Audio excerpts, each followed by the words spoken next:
Welcome back on another episode with the Ram, man. Episode 40, Rudy. What's up, Rudy? Hey, what's going on, RJ? It's always nice to be here. How's everything doing today? We're cool. Everything is fine. Nothing to complain. Okay, man. Let's get started then. OKC defeated the Pacers 120 to 109 to go 3-2 in the series, man.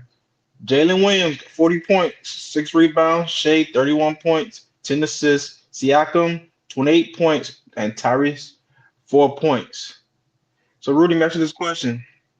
Is Jalen Williams turning into a star in the NBA Finals? Well, per the numbers themselves, one can make the case for him. Per cachet, it can be an argument. But the reality of it is that everyone who's been watching the series, we've been watching the finals. You have to be very appreciative about the numbers that he's put up for the OKC. He's been very consistent, barring one or two games that he was no show. But for the most part, he's been representing for the team, and which obviously the representation of the depth and the width of the OKC. So, of course, number wise, of course, he's already made a name for himself, and I can see coming next season much more cachet gonna be his reputation. Talent wise, he's nothing short of a star if we want to stick to the numbers themselves. But he's been representing for his team, and of course, he's nothing short of sensation. Well, Jalen Williams has been very consistent, but at the same time, the success of the OKC is not just a reflection of the a solo act of Jalen Williams. It's been a combination of everybody. You know what I Yeah, mean? of So, course. I mean, the focus is on Jalen Williams. He is great offensively and defensively, and that has nothing to do with the Pacers. And Brian Windhorst, he said he remind him of Scottie Pippen. How you feel about that? I don't think that's a bit of a stretch, especially I think they are different size and they are different width, and of course they are different style as well. When it comes to contribution, I can understand where people are coming from, because well, look, when it comes to stardom, you can only talk about Shea, but when it comes to consistency and production, of course, Jalen Williams has been the second. He's been the second star for the OKC, and he never missed a beat. You know what I mean? So I can understand the comparison, but stylistically, well, except I would say that there's a great commonality between the two when it comes to what they represent, both offensively and defensively. If you remember, Scottie Pippen, he was also, I mean, he was known for his defense, but also he can Yeah, score as well. I mean, he didn't have yeah, to because of the presence of Michael Jordan, obviously, but he represented on both sides of the of the ball game as Jalen Williams been doing the same thing. So I understand the comparison, but I think so when it comes to size and even stylistically, I don't see much. I just understand where people are coming from, but I just don't see yeah. much there. You know what I like about him though? He understands he's the number two option. He understands like there we have a number one and I'm the number two. Yeah, I mean, of course, if you're looking at every team that has been successful, of course, there's great distribution of the role, and there's acknowledgement, and everybody embraces their role with dignity. Of course, that has been a recipe for every a successful team. And it's been the same for the Oklahoma City. Great respect for the coach who has established this dynamic, this culture, and of course, great respect for Shea to have been that consistent. Although he's a little quite he's quite dominant on the ball, but at the same time, he Yeah, room for the secondary player to excel and being a contributor to their success. I mean, to their success. It just speaks volume for what they represent as a team. Okay. Let me ask you another question, bro. What happened to your guy Tyrese though? Yeah, something wrong with him. I mean, there's nothing wrong with Tyrese RJ if we wanna judge him based on a superstardom, meaning that okay, you're a superstar, you represent for the team. What happens that the team needs you the most, and wherever you, how comes you only score 4 points? I understand where people are coming from, but I don't think that has something to do with his game per se. Yes, there has been a drop in his assist over the past, I would say, 2 games over the overall series. Yes, I understand it, but at the same time, people have to understand he's not a scoring guard. He's a passing first guard, Yeah, which means that his focus is on making sure that everybody's situated, making sure that everybody eats, making sure that the team make it. I mean, use their full potential. And he has not been short of this. He's been very consistent. Of course, you can pick and choose, go into X and O's and judge them based on a night like the other night. I get all of this, but at the same time, that has been the reality of it. Yes, does it mean that you cannot criticize him? Of course, because there's room for improvement. But the reality of it, the way that I look at it, is that he is a passing first kind of point guard, which means that the focus is going to be on passing the ball. Forget about hmm, scoring.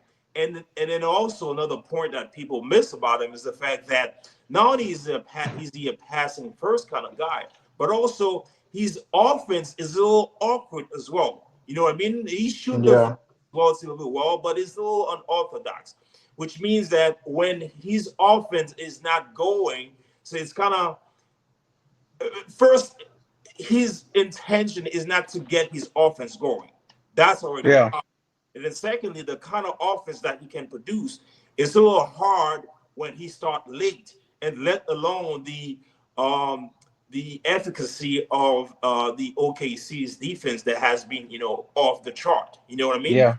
So they Okay. know that. But this. Listen, I didn't mean to interrupt you, but let me ask you this question. Like, of course, like he's a great player and everything, but why does sometimes he doesn't, perform like consistent as a great player? We've been performed. Like what kind of performance Like, you talking just about? just like you just like you can't have these performance as in like okay, he's probably what the number one, number two option on that team. Probably when people say number one, some people say number two. It could give what type of He's night, the number one. but He's the number one guy. But the problem with him is the fact that he's the number one guy, and his success is predicating on the overall team being not only successful with a win, but also having everybody situated and eat. That's what his success is predicated on. Now, credit to the OKC, they understand the challenge. They understand the scheme, the offensive scheme that the Pacers have, and therefore respond to this. That just speaks volume to the greatness of the OKC as an overall team. They do understand that the Pacers cannot be successful without Tyrese being successful in his role, which is passing the ball. They could care less about Tyrese scoring 15, 25 points. And Tyrese understands this as well. That's why you have to give him credit, understanding the game, appreciating the game, because he understands the structure of his team. His success, his individual success, is relatively secondary to the team's success. The team's success is primary, and he knows exactly for the team to be successful, he needs to be passing the ball. They don't have a super team. They don't even have a guy like second, a first option to shoot a lot of threes. They just have a whole bunch of no, role players who understand their role, yeah, who has grit and characters that who shows up every night, and a great coach, an experienced coach, obviously. You know what I mean? So it's a very there's a lot of nuance here. I don't want people to just yes, he scored only 4 points. Of course, you can criticize him, but overall, you have to understand the kind of players that he is. His cachet is is on his ability to pass the ball and stay at that realm, I would say. So to me, if he happens to play tomorrow night, I expect him to come and give you an overall game, probably a triple double, which he's highly capable of. But at the same time, I'm not gonna fall prisoner of the moment over criticizing him for scoring just 4 points. His ego, this is now where it's at. His ego is on the success of the team. Mm, cause I don't because like I said, he's a great player. I just like I guess like when we see great players, we expect them, we understand his playing style. We understand that. But I think we as fans, we like go score the damn ball. Like your team is down 8 points, 10 points. You still trying to pass the ball. Score the damn ball. You get what I'm saying? It's like when me and you Nate on the floor, right? And you see Nate messing around, and you be like, "Why Nate not going to score the damn ball?" And you want to take the ball because you feel like you can go score anytime. That's what superstars do. You get what I'm saying? I mean, again, that's a fair criticism because if you want to be represented as the Batman of the team, of course, you have to include this in your arsenal. There's no question about it. Maybe that's the reason why that a lot of people having a little hesitant and trepidation to call him a superstar. They Yeah, want to keep him in the star, like in the star tier. I understand all of this, but I am talking about as a basketball, like a sheer basketball fan. yeah, of Somebody who course. understand and appreciate the game from different aspects. He's just not this kind of player. He's the Yeah, type of player that can, yes, score the basket, but he's not a top tier when it comes to offense. Matter of fact, his shot is a little awkward anyway. He doesn't have a jump shot per se. He can drive to the basket, but he doesn't have an yeah, easy handle. So his game is predicated on his IQ and his ability to move. And of course, every now and then behind the 3 point line, he will surprise you. That's his game. He just needs to be surrounded by people that can actually shoot the ball on a consistent basis. That's his cachet. So and yes, this man need to stop going freaking east to west. I'm tired of him. He passes the ball, then go to the corner, and he gonna go to the other side, pass the ball, go to the corner. But I'm tired. Bruh, Neymar trying to go score. Even though Neymar not a scorer, he go try to go score. What Nate Smith trying to go score. It's like, bruh, these not like I said, these guys. fair, Listen, that's fair these criticism. guys are not even close to your type of level of type of player you are. I mean, that's like I said, that's fair criticism because the reality of it, the team just lost. But one thing that we cannot be dismissive of is the fact that hey, they have been who they have been with him being the first ball handler, with him being uh uh the what's the word for that? With him being the one orchestrating the defense, Yeah, the one, the primary decision making player for the team. So, and they are in the finals right now. How many team who had these kind of players? And guess what? Everybody's in Cancun right now. And the past 2 years, the reality has been the Pacers, regardless, they don't have no superstar. excuse me. They were in the Eastern Conference Final last year, and then this year they are in the finals.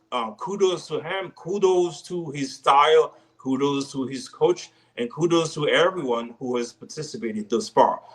There's room for Improvement. improvement for sure.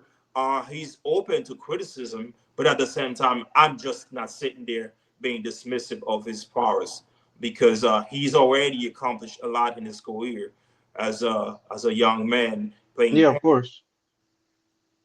Got that gold medal this off season, this past off season. So yeah, of course.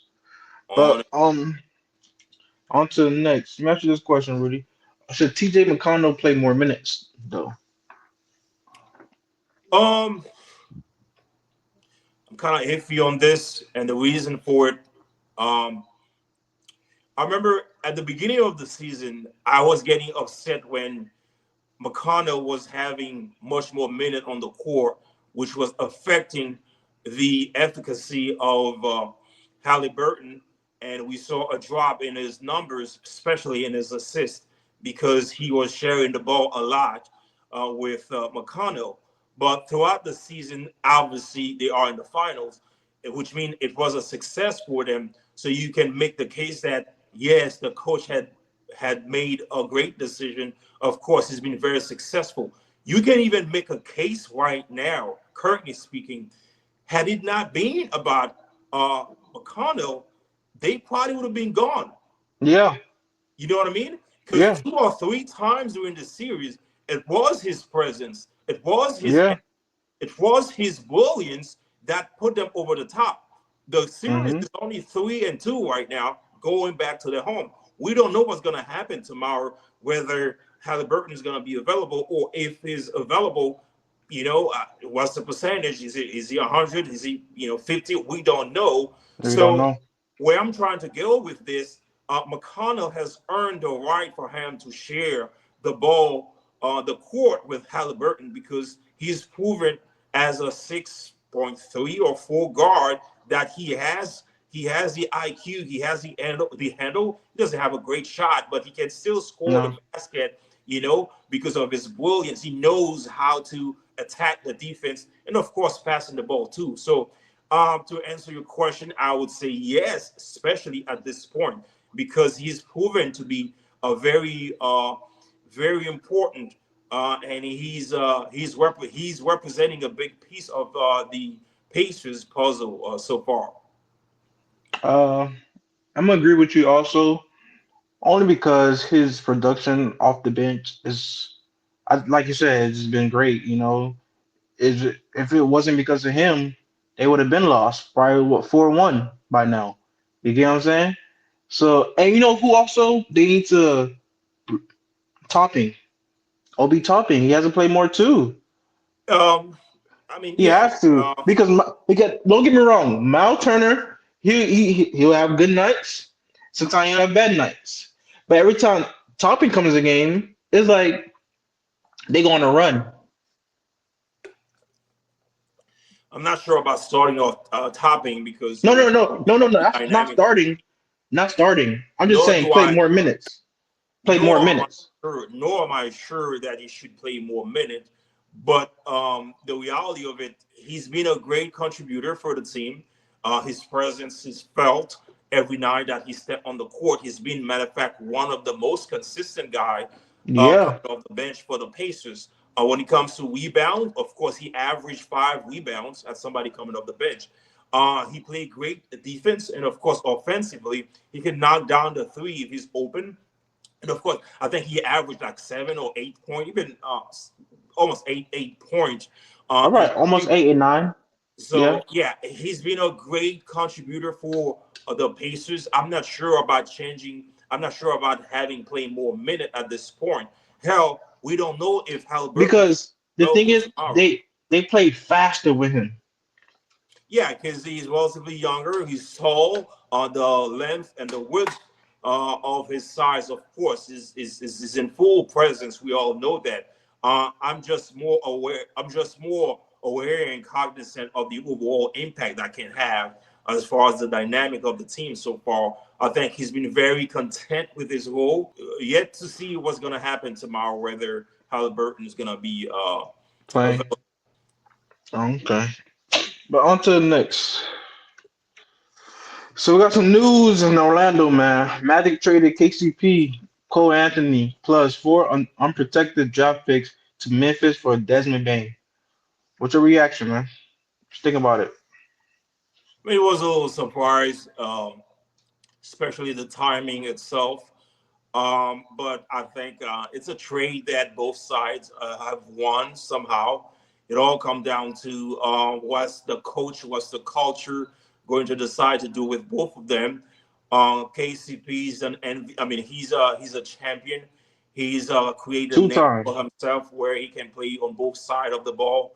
Obviously, he's known for his shooting abilities, I think that every team that he goes to, he probably top three, top two, top three best shooter on the team if you want to consider just a 3 point shot. He's a good and smart defender as well. So his character doesn't create the cachet for people to consider him as a star. But at the same time, he's a great contributor. He's won with the Lakers, obviously, back 5 years ago. So I think if Grizzlies, depending on what they decide to do with him, is the focus is on using him. Of course, I can see him being a great contributor to the culture. And I would say the same thing for the Orlando Magic. Of course, we know who Desmond Bane is. We know what he can do behind the 3 point line. He's somehow a good defender as well. Not a his size. Right? I think he probably 6'4", the most 6'4", 6'5". I'm not sure. Yeah. But he's a good defender. He has character. He has grit. I think that it matches up with the culture that they have in Orlando. So I think it's good for both teams. It all come down to what they decide to do. One thing that I can alert people, the fact that they decided from the Grizzlies to move um, uh, uh, Desmond Bane, we can foresee a change, a complete change in the overall culture. Back 2 years ago, it was the departure of Dylan Brooks, who was part of the core of the team, character wise, and Yeah. obviously now they move Desmond Bane around. So I we don't know what's gonna happen with John Morant, and of course we can even question Jaren Jackson Jackson. what's going to happen. So I think maybe they changing the whole culture over there. Maybe they're starting over, but yet to be seen. But I think there's something that we can expect from them as well. When I seen this, I thought it was great, great for Orlando. Maybe for Memphis, but them first round picks, it's not really, like the first. Okay, yeah, the first round pick's gonna be good, but you don't know like if they gonna be guys who gonna like play in the NBA for a long time. You get me? What do you Because mean? because for Orlando picks, there are like depending on the season, Orlando probably gonna be in the top, not top 20, in the like the last like 20 up. Them picks don't really mean nothing. And Desmond Bane's on contract for the next 4 years. So you already have a product that could give you 20 points a game. You get me? Like them picks don't really mean nothing. And Desmond Bane is still young. Probably what 26, 25. That's still young. Yeah. He's a true knockdown shooter. He could play defense. I wouldn't say at the high level, but he could play defense now. And I mean, I feel like it was a great. I feel like it was a great pick only because what Orlando was missing was shooting from 3 point line. I don't think. That Uh, that was their weakness. They was like low in the shooting. Yeah, I guess your point is that although they have proven to be a team with character and grit, with championship, even championship pedigree, I would say, but what we have seen is that their focus has not been on the perimeter shot.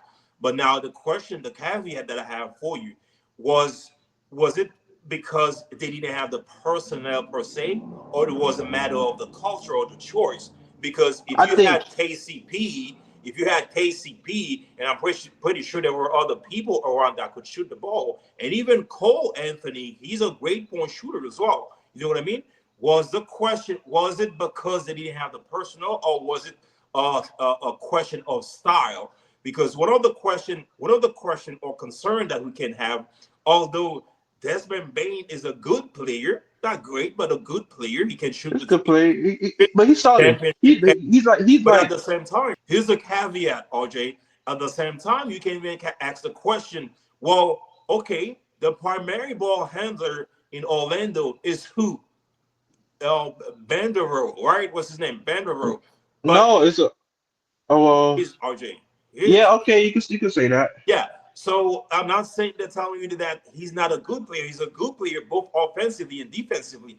But I don't see him as a passer, as a real passer. He's a willing passer, but I don't see as somebody who's dominated the ball that much. I don't see him as as an elite passer.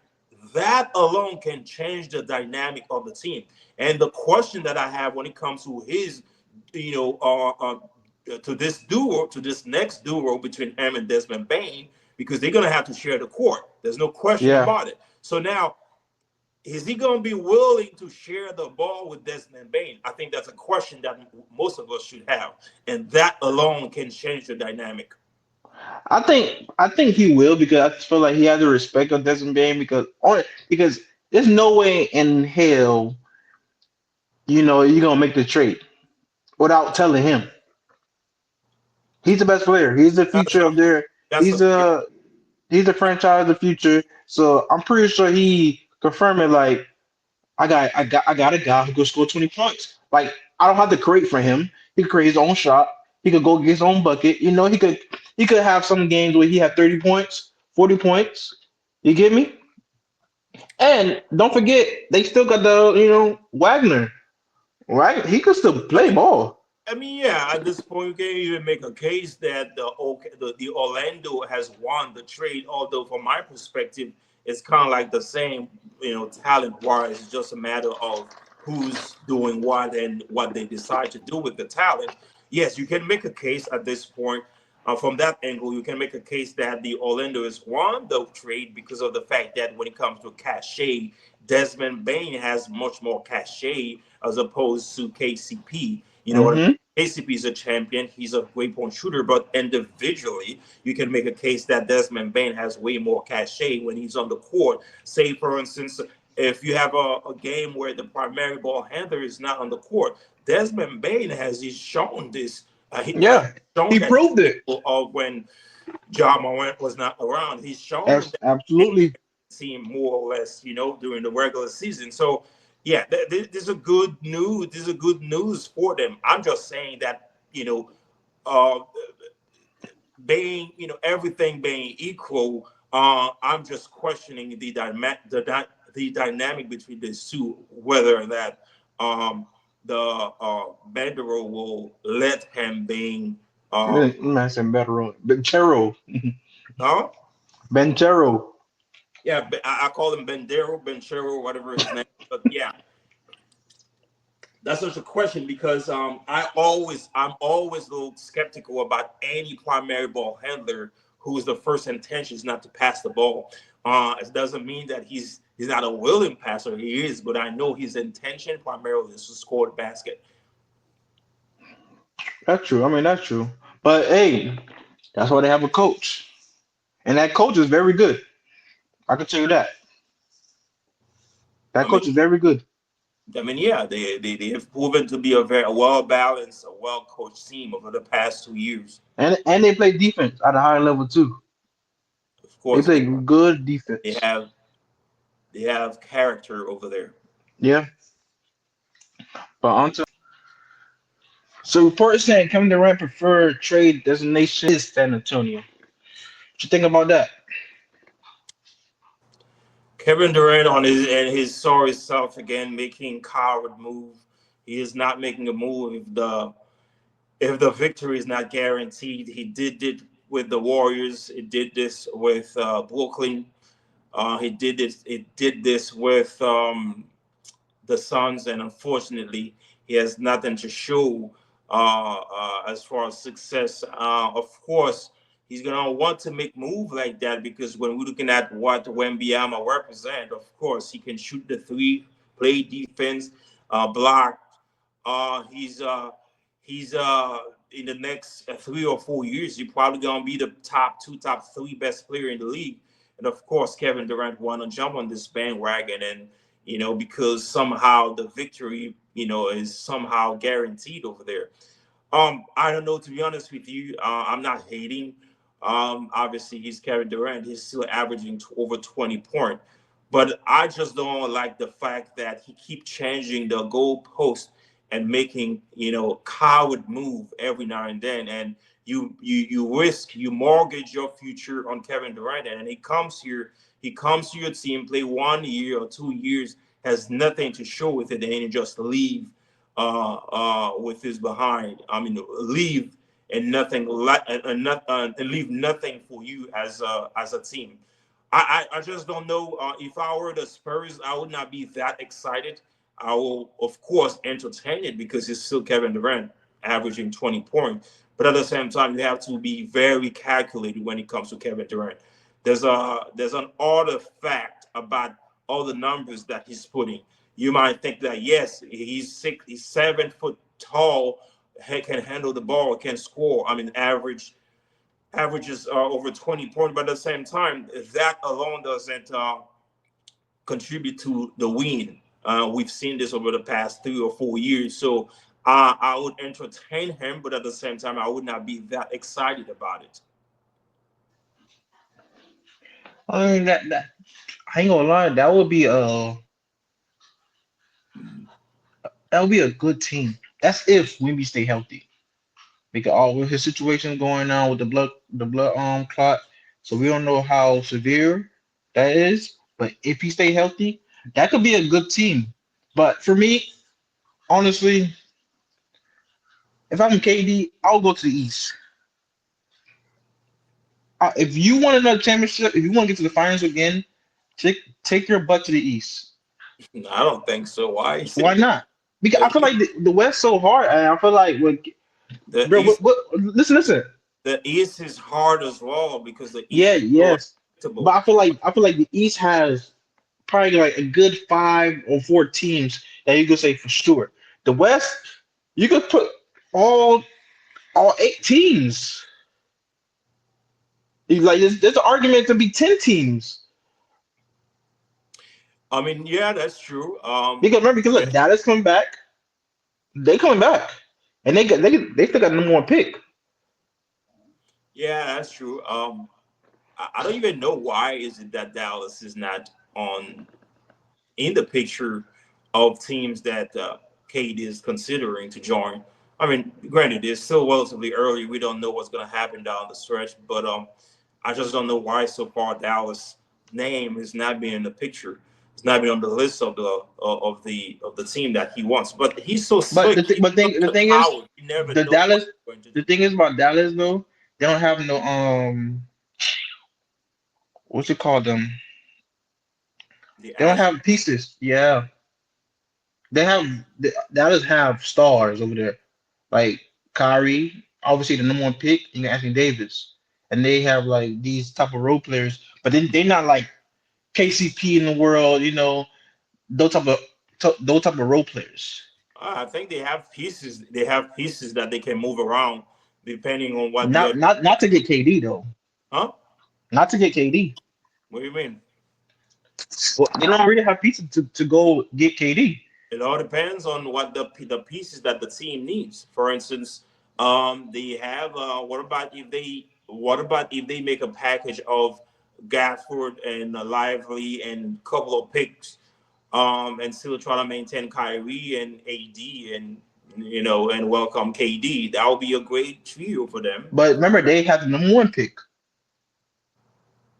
Yes, you say they don't have They do have the number 1 pick. exactly. So They gonna get the white boy from what everybody saying. yeah, and like I said, if for instance, say for instance that I think it's even logical. Say for instance that the Suns sitting there saying that you know what, this dude Kevin Durant, we already mortgage our future on him. 2 years, there's nothing that we have accomplished with him. We'll still have Devin Booker as somehow a veteran. Guess what? We're gonna start over again. So we can start with let's just rebuild the team. We're gonna have Gafford. We're gonna have a livelihood. And hey, if the Dallas Mavericks is willing to walk away from the young guy, what's his name, that they just drafted, so that's a good package for Kevin Durant. You know what I mean? For So if who? Wait for Devin Booker and KD for the young guy. no, no, no, no. Devin Booker will remain a son. I'm just saying that they will trade just KD, and then they will receive Lively, Gafford, and the first number one first draft. They Nah, just I don't think you would do that. why That's because KD, even though he's great as a player, he has the max 4 years max. no, I mean This what I'm saying, RJ, it all contingent upon what the management decide to do. Because if the Dallas Mavericks management decide to go, you know what? Let's just respond to the Lakers. Guess what? Luka's gone. They have LeBron James, two big cachet. You know what? Let's just respond to the Lakers by adding KD to the Kyrie and AD duo. Now we're gonna make us a trio, and of course we have a couple of pieces, and then we can shoot for the star. You know what I mean? If they if that's what they have in their mind, they can make this case. And if simultaneously or coincidentally, the Suns thinking like, you know what, let's just rebuild. We will maintain Booker, and we will have the number one first draft.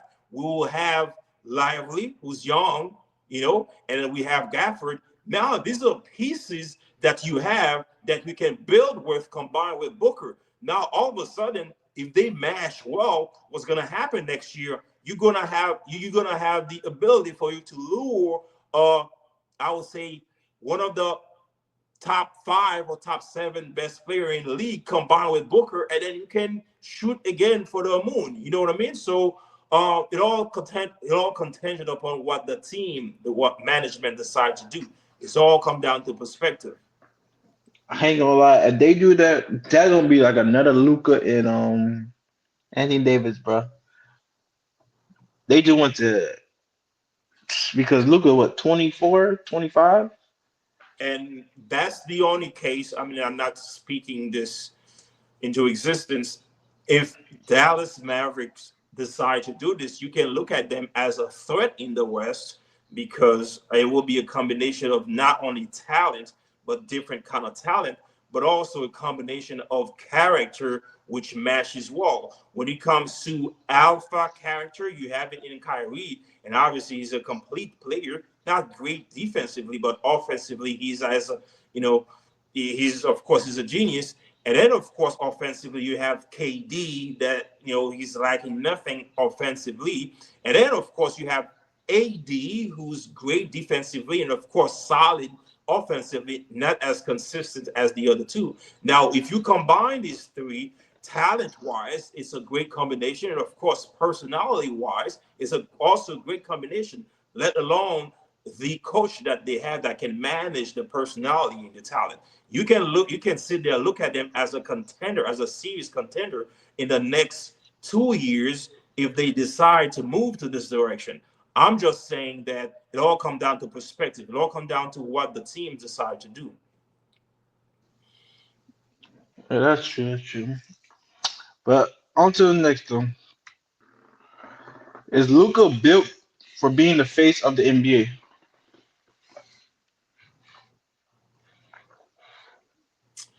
I don't know, to be honest with you. Maybe I'm still upset about what happened with the Lakers. Um, I think there's two sides to this question. It's a yes and no for me. It's a yes because obviously he does have the cachet to represent the league. Obviously, offensively, he's brilliant. He's a genius, averaging over 25 points. And of course, he will give you some rebounds. He will pass the ball here and there when he wants to, not as consistent. He has the personality. I think he wants it. He's not that vocal, but he wants it. You can make the case that, of course, he's an international mogul. Of course, he has the cachet for that. The only caveat to it is that one, I think Yeah. injury. He's kind of injury prone. That's one. And then secondly, let's not forget that he's an international player. You know what I mean? The fact that you can be the best player doesn't mean that you're gonna be the one representing the league. The past 3 or 4 years, the past 5 years, who's been the best player in the league? It's been Giannis, a combination with Jokic. But guess what? They have not been the face of the league. You can make the Yeah. case well, LeBron James is still lingering around, and LeBron's or still the he's still, face. huh? LeBron's still the face.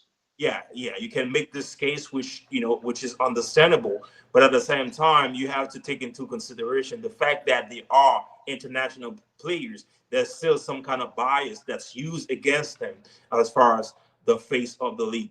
It's a yes and no answer for me. He does have the cachet. He does. He is an international mogul, but we still hold on the bias against these international players. We'll see what happens. That's true. That's true. I mean, for me, I don't. It's like it's kind of like you said. It's like it's iffy.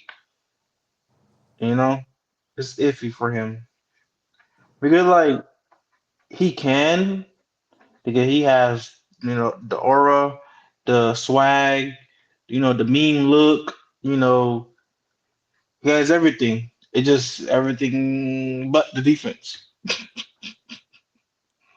Yeah, I mean the defense is not even a problem when it comes to him No, of course representing not. Of the course league not. because it will be served as part of his game that we can criticize. And if we look back in the history of the league, those who have represented the league, it's not that they are the best player, which has been the case, but at the same time, there's some kind of contrast or flaws to the game that makes people criticize them and therefore rally broader range of people to the viewership. You know what I mean? It works Of both course. ways. Sometimes the little flaws that you have in your game, it opens to criticism to other people. I mean, from other people, and therefore increases the viewership, in which qualifies you. Look at LeBron James has been representing the league for how long we don't know, but at the same time, there's flaws in the games which open the door to a Yeah, lot of critics, especially those of Michael Jordan. But at the same time, love me or hate me, it still bring viewership, which works for the which works for the league. that's true. Well, on to the next. What do the Lakers need to add this summer to contend? Well, the elephant of the room is Luka. It's been whatever it is. It's been what it's been. You traded Anthony Davis to receive Luka. Obviously, the he's the would say the best player of the team. He's younger. The future is predicated on him. They mortgage their future for Luca, and of course, the focus gotta be on him right now. So, if I were to answer your question, it's gotta be on Luca the way that he handled himself, physically first, and of course in his style. What do I mean by that? As we go back and look at the way that the series against the Wolves ended, as I explained, it was because of Luca. Not because he didn't put the numbers, but it was Yeah, because of him handling the ball as a primary ball handler and he only averaged like four assists. You know what I mean? That's unacceptable. He yeah, hogged the ball too much. The Lakers was too slow, too predictable, and let alone him on the defensive side of the ball. So I think it's all come down to Luka. He got to come back next year, being in physical shape, for him not to look like a defensive liability on the court. That's one. And secondly, stylistically, he has to change his baton. He has to change his baton as far as how he approached the game. He has to focus on the overall team, using the overall talent that they have, as opposed to him putting on a show every night. You know what I mean? Averaging over 25 points.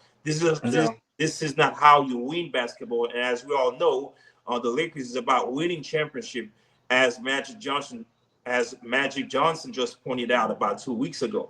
You know what I mean? So yeah, Luka has to look at himself in the mirror, understanding the responsibility that he has, and of course, go to the gym, um, prepare himself physically, and of course, stylistically make a change. And of course, the obvious is there as well. The Lakers didn't have rim protection. You can make a case that I know sometimes we were lacking shooting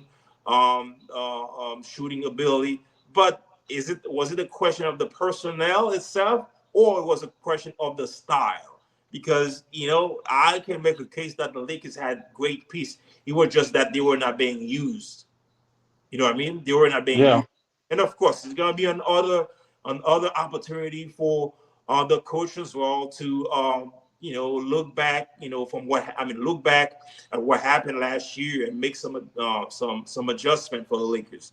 So I can expect the Lakers to do better coming next year, but it's got to start with Luka. Okay. So I mean, what pieces would you like to see they add?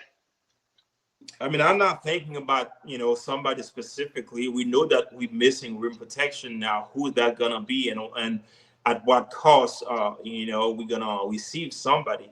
But I think most importantly, RJ, most importantly, Luka has to look at himself in the mirror. Guess what? If the Lakers, if Luka played the way that he was supposed to, and the Lakers made it probably to the finals, because which I truly believe they could have uh, they were capable of. If they were able to make it to the finals, we probably was sitting there saying that, okay, you know what? Let's just run it back next year because we have the pieces. I don't think it's a Yeah.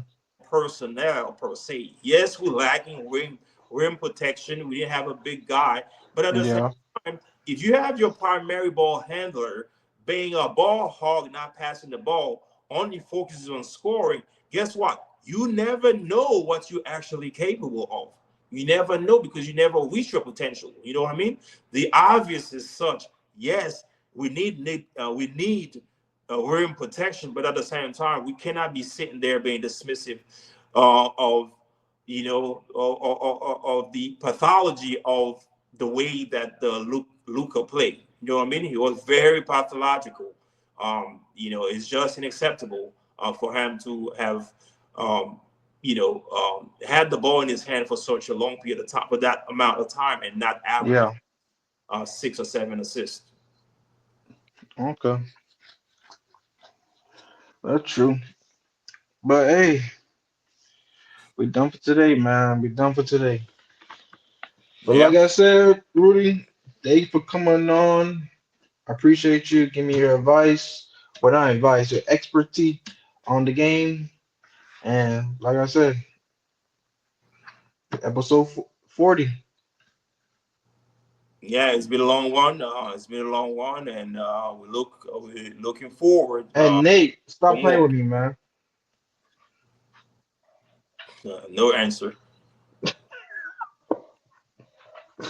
Bye, man. Have a good day, man.